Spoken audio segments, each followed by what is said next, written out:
Good evening, viewers. Professor Oluwatope Rose Fashola Michelle, my opponent, Kumar Puneet. My name is Kolawole Peter, and I am here today to against the topic that growing income inequality is a problem for business and society. First of all, I would like to provide a definition for income or income per capita. Income per capita is money earned over the period of 12 months in a geographical location.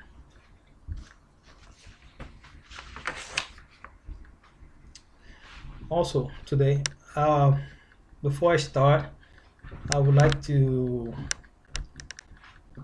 provide some misconceptions that occurred in this topic in relating income inequality with um, problems in the society and business. There has been misconceptions relating to social mobility and income as it relates to income inequality. There was a claim in 2015 study by Princeton University researchers Angus Deaton and Ann Case that income inequality could be a driving factor in a marked increase in deaths among white males between the ages of 45 to 54 in the period of 1999 to 2013. They may have their research data, but I am here today to disapprove notions like this that of an extreme position to blame the problem of society on income inequality. Um, Also, the income inequality has been relatively linked with high rates of health problems and social problems such as obesity, mental illnesses, homicide, teenage births, incarceration, child conflict, and drug use. This has been said to lower the rate of social goods due to lack of income and lack of um, a financial vehicle to fund a better life. So, in the US, compared to other developed countries, may be related to its high income inequalities. Using statistics from 23 developed countries and 50 states of the US, British researchers Richard G. Wilkinson and Kate Pickett have found such a correlation which remains after accounting for ethnicity, national culture, and occupational classes or educational level. Their findings, based on UN Human Development Report and other sources, locate the US at the top of the list in regards to inequality and various social and health problems among developed countries. Also, um, these are extreme um, researches that have linked income inequalities to all these problems without considering how inequalities in income have probably benefit the United States. Um, Part of the benefit of the income inequalities today is financing of social problems, but also this have been disapproved by critics such as Paul Krugman, who argues that the much lamented long-term financial funding problems of Social Security and Medicare can be blamed in part on the growth in inequality as well as the unusual corporates like longer life expectancies. So,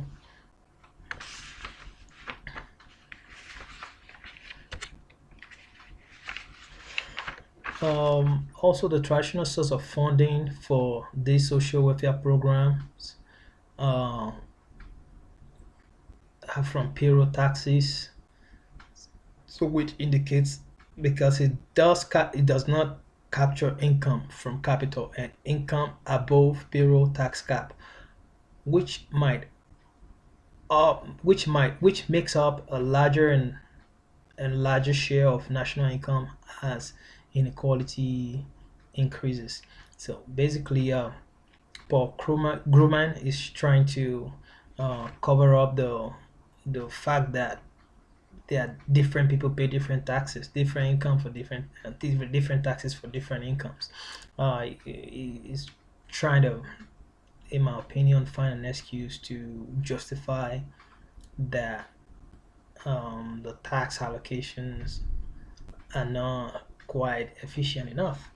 Um, Also, Pope Francis once tweeted that income inequality is the root of all social evil, and ex-president Barack Obama refers to it as a defining challenge of our time that has jeopardized middle class America. Basically, middle class Americans' basic bargain that if you work hard, you have a chance to get ahead. On this note, I would like to um, go back into the history of this of when it all started, when income inequality all started. Critics have dated it back to uh, pre pre financial crisis period, but it definitely reached its peak during that period, as agreeable by several um, researchers.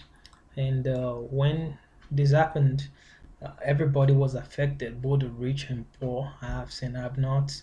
The country was in a very bad state financially, and this opened up a very different um, economy for the United States, which is market capitalism.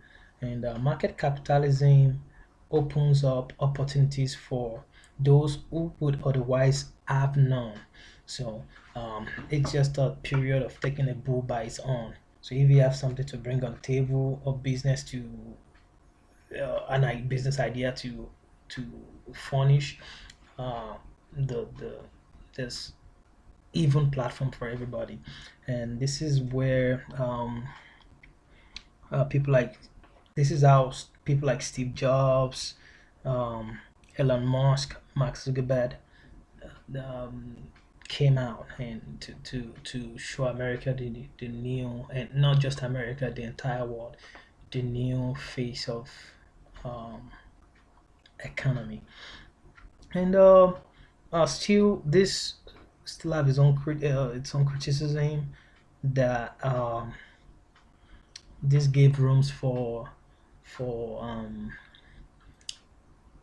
for people that are too egoistic in nature to take on the affairs from the government that's battling with a financial crisis to come on top of policy making as it relates to business, and taking that power from the government. Um, there's also claims that it cripples family and leaves children to inadequate access to education and healthcare. But that would bring me to my first point, which is market capitalism. Uh, Market capitalism, which was born out of a sort of financial problem and created income inequality, has actually opened up opportunities for those who would otherwise have none. So this is a state of uh, a type of economic practice where if you have the will, the desire, and the hard work to make it in life, or to get ahead of your situation, you can, and that is how uh, virtually 90% of today's major like today's upper class was formed. Today's American upper class was formed. It's an even platform for all. haven't survived a terrible um, economic phase that affected all. So it became an American value of its own, in the sense that if you are willing to succeed and you bring on your willpower, you can make it. So that is important to income inequality, in the sense that uh, at every step of this country's economic state, there has been an open opportunity for all, in the form of market capitalism, for everybody, for every citizen to orchestrate his own destiny. Um, um, so I believe that free market capitalism is one of mankind's greatest achievements, and especially as it applies to the U.S. future growth. Um, so I was talking about the financial crisis that happened. So as companies' investment situation gets better, we even see today how they've been advocating for some sort of social actions, such as an instance would be Starbucks offering offering a subsidy for college tuition fees to its employees. Uh, these are viable contributions to the society, you know, from people that would rather want to tag the haves, or the people that would want to say they're on the upper echelon and benefiting at the detriment of the rest. Uh, Basically, income inequality, the problem therein is just a mismatch, where some people takes it all and some don't. And linking this to social and economic problem is something that is wrong, and that's not well supported by historical evidences. Even I have uh, uh, uh, one of the according to a 2016 report, 60% of the upper class Americans, or say the capitalists in America, would rather want to be taxed more, so that what they have, or the excess of their income, can be shared to people that probably have less. Um, I'm trying to tie all this up to one fact, and this fact, to bring out this fact, I would go back to the topic, which states that growing income inequality is a problem for business and society. Um, as this class, or this course, is business society, business, government, and society. Uh, I tend to see an incompleteness in this topic, as it pertains to just two elements of this course, which is business and society. So we're not far-fetched to conclude that uh, probably the third element of this course, which is the government part, is actually what the we should be looking at as the problem of income inequality as it applies to business and society, and not just income inequality on its own. And that this is where I stand on this argument. Um, so also we uh, also I would like to educate my opponent and my audience today on misleading statistics that are born out of inaccurate income reporting. The census data used to gather these um, uh, um, data on income inequality actually omits many types of cash and non-cash incomes. They they the equalizing effect of taxation is not taken into consideration. And also,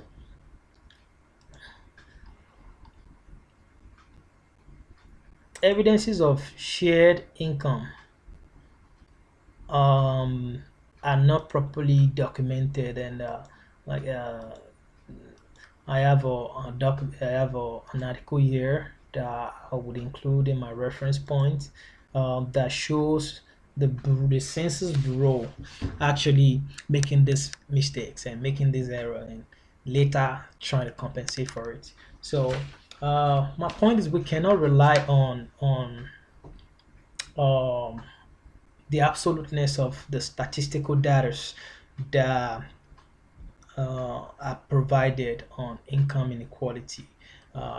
Do I believe that income inequality in America does exist? Yes. But also, I believe that we are not certain yet of the totality of such claim or such proposition by different agencies and um, authorities. So, in addendum to that, the census quintiles actually contains unequal numbers of persons randomized within a specific geographical location. This imbalance magnifies the level of income inequality. So this is also a key point that um, proves to us that we the agency or the authority responsible for actually telling us um, the disparity between income is in today's America is not actually up to not really up to they're up to their task, but they're not actually providing an absolute delivery. Um,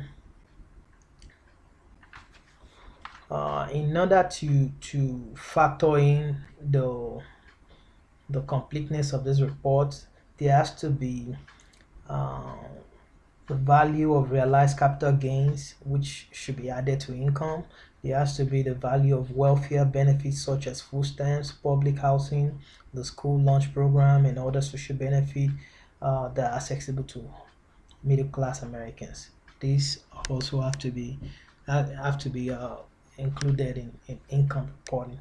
Um, Also, the official Census Bureau income quintiles contains unequal share of the population. The average weekly work the average weekly work hours per adult varies, which the quintile does not consider. So it's another point. So all this leads to skewed numbers in the reporting numbers data, and this is not absolute enough for us to use it as a determination in in in, in showing how income inequality affects the larger American economically and socially. Um, so also the Gini index reporting as well, which uses a number between 0 and 1 to determine so basically summarizes income inequality in a single number and is one of the most commonly used measures of income inequality. It used a scale from 0 to 1. The higher the number, the more inequality.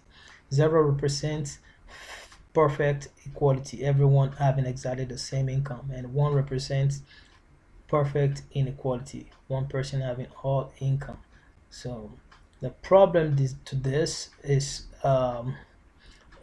it also does the Gini coefficient for income inequality does a comparison with other countries, um, and in this case, the countries that have been compared with, such as Denmark, Norway, and Sweden,